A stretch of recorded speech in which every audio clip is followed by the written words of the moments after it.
بەڕێز سوات شەمەری شرۆڤەکاری سیاسی سەبارەت بە ئامانجەکانی سەردانەکەی شاندی عێراق بۆ دیمەشق لەگەڵمانە بێ. بەڕێز سوات سوپاس بۆ ئامادەبوونی بەڕێستان. سەردانەکە تا چ ئاستێک کاریگەری لەسەر پەیوەندیەکانی نێوان هەردوو لە ئابێ؟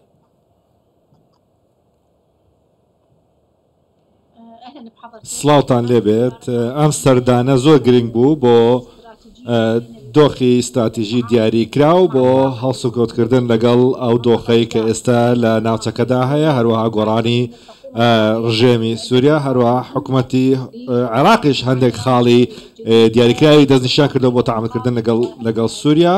هەروەها ئەو بابەتە بریتێ یەکەمیان عێراق تەداخلی کاروباری سووریا ناکا و بێلایانی خۆی دەپارێزێ بەرامبەر بە قەزی سووریا، هەروەها پاراستن و ڕێزگرتن لە مافی دراوسەکان. ئەمە ژێچێک بۆ لە داواکارەکانی سیادی عێراقی و تەداخل نەکردن لە کاروبارەکانی، هەروەها پاراستنی بەرژەوەندێ باڵاکان، هەروەها لەمەوە بۆمان دەردەکەوێت کە گۆڕانکاری هەرێمی هەیە لە هەروەها لە سیاسەتی دەرەوەی گشتە وڵاتانی سەردانی سووریایان کردووە و دەرگایان بۆ کراوەتەوە بۆ هەڵسوکەوتکردن و تەعاملکردن لەگەڵ ئەو نیزامە تازەیە. زۆر باشە. سەردانەکەی عێراق ترس بووە یان ترس بووە لە تیرۆر و مەسەلەی داعشەوانە یاخود ویستی دەوڵەت بۆ ئاساییکردنەوەی پەیوەندیەکانی لەگەڵ دەوڵەتێکی دراوسی وەکو سووریا کە لە دۆخێکی جیاوازە بەراورد بە دراوسەکانی تری؟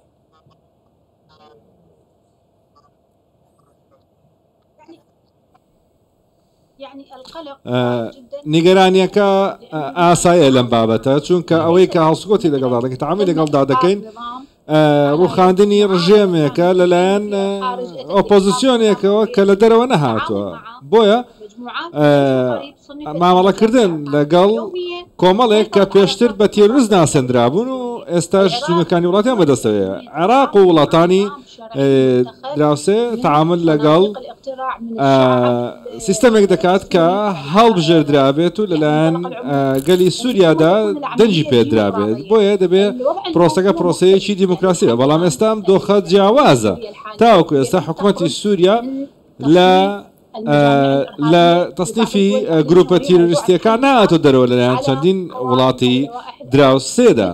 بۆیە دەبێت وریایی هەبێت لەو بابەتە و تا مامەڵەکردن لەگەڵ سووریادا، نەک تەنها پێشاندانی نیەت پاچی بۆ دەستپێکردنی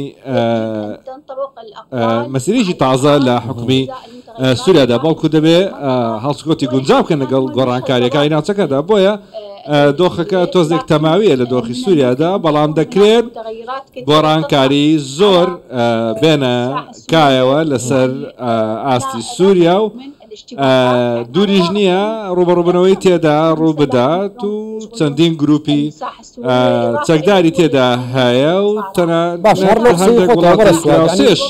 چەندین گروپی چەکدار لە سووریا هەیە. یعنی ئەمەش مەترسیە بۆ سەر عێراق بێگومان، چونکە هاوسێ و دراوسێن و سنووریان بەیەکەوەیە. تا چەند ئەم کۆبوونەوەیە ئەبێتە هۆکارێک بۆ بەهێزکردنی ئەو سنوورە، ینی تا پاراستنی سنووری عێراق.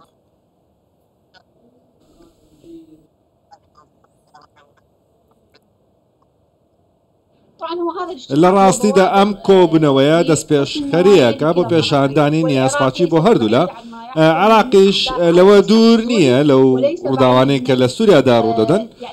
بۆیە دۆخی ناوخۆی سووریا، ئاسایشی نیشتیمانی سووریا، هەروەها ئاسایشی سووریا و سەقامگیریەکەی گرنگە نەک تەنها بۆ عێراق بەڵکو بۆ هەموو وڵاتانی دراوسەی ئەو وڵاتە. بۆیە لەم مەترسیانەوە لەم ئاراستەوە حکوومەت چوو دەرگای گفتوگۆ لەگەڵ حکوومەتی تازەی سووریادا بکاتەوە بۆ چەندین هۆکار. یەکەمیان دوورخستنەوەی مەترسی تیرۆر لەگەڵ سووریا و پێیان بڵێت کێشەمان لەگەڵ هیزلایەنێکی سووریدانیە و پێویستە پارێزگاری لە هەمە چەشنی سووریا بکات بە پێی دەستور و پاراستنی گشت پێکهاتە و ئاین و ئایزاکان لەو وڵاتەدا لەم قۆناغەدا و دەبێت لە مۆتەڵەقی ئەوەشەوە بێت کە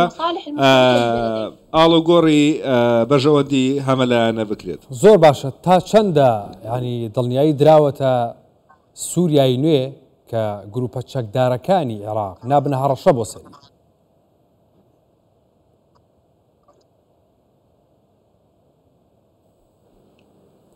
لا ضامن في العملية هیچ گرنتیەک نییە لە پرۆسی سیاسیدا بەڵام ئەگەر باسی عێراق بکەین دەبێت چەک لە دەستی وڵاتدا بێ و فەرمانەکان کە لە سەرۆکی ئەنجومەنی وەزیرانەوە دەردەچێت تایبەتە بە عێراقەوە و عێراق ئێستا کە بەر گۆڕانکاریەکانی ناوچەکە کەوتووە گۆڕانکاری سیاسی کە بۆ هۆی تامکردن لەگەڵ حکوومەتی تازە و دوورکەوتۆتەوە لە ناردنی هێز و گروپە چەکدارەکان. ئێمە هیچ کێشێکمان لەگەڵ سیستەمی تازەدا نییە و هیچ بەژەوەندیەکیشمان نییە لە ناوخۆی سووریادا، تەنها ئەوە نەبێت پێویستە ناوخۆی سووریا دۆخی ئارام بێت و کێشەی گەورەمان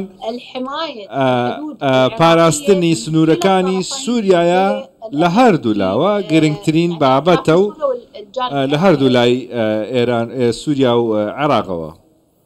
زۆر باشە. تا چەندە گرنگە هەماهەنگی لە نێوان هەردوو وڵاتە، بە تایبەتی هەردوو وڵات ینی هەڕەشەی تیرۆلیان لەسرە بەرمونە داعش و کەمپی هۆڵ لە سووریا ڕەنگە بێتە هەڕەشە بۆ سەر عێراقیش.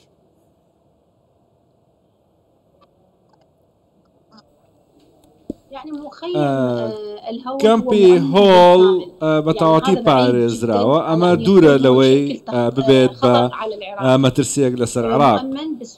بە شێوازێک پارێزراوە و کۆنتڕۆڵ کراوە کە جەنگی دەرباسبوونیان لەوێ دوورە، چونکە تیرۆر مەترسیە بۆ سەر هەموو جیهان.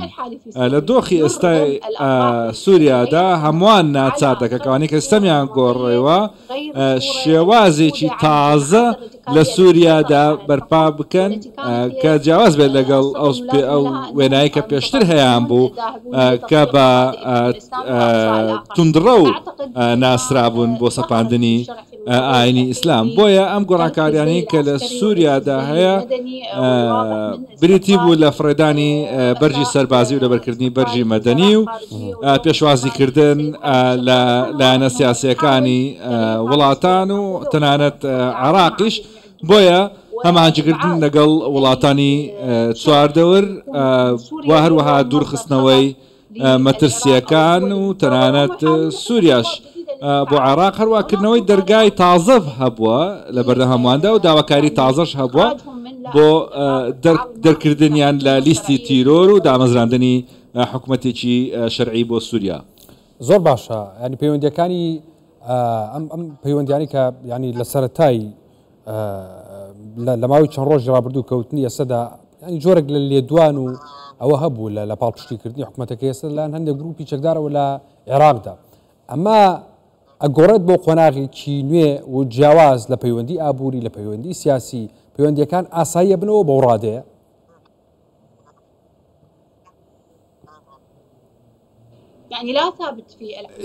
هیچ شتێک مسۆگەر نییە لە دۆخی هەرێمی و سیاسیشدا، تەنانەت لەگەڵ مامەڵەکردن لەگەڵ چێدا. بۆیە بەرژەوەندی گشتی هەر لایەنێک بریتە لە داڕشتنی نەخشە ڕێگایەک بەپێی ئەو فشارانەی کە لە هەرێمەکەدا هەن. بۆیە جەنجێک هەبووە لەسەر خاچی عەرەبیاندا، هەروەها پاشهاتی مەترسیداری لێکەوتۆتەوە. ئەمانەش بەڵگەن بۆ ئەمە و پێویستە عێراق نەچێتە ئەو مەترسیانە و سیاسەتی ئێستای حکوومەتیش بریتی بووە لە ژیری مامەڵەکردن لەگەڵ دۆزی سووریادا و ئەمەش خۆی لە خۆیدا بریتی بووە لە دەستوەرنەدان لە کاروباری سووریادا و ملتەزمە بە پێوەرەکانی دیبلۆماسی نێودەوڵەتی و بۆ هەر دەوڵەتێکە هەیە. بەڕێز سوات شەمەری شرۆڤەکاری سیاسی سوپاس بەدەمونی بەڕێستان لە بەغداوە لەگەڵمان بوون.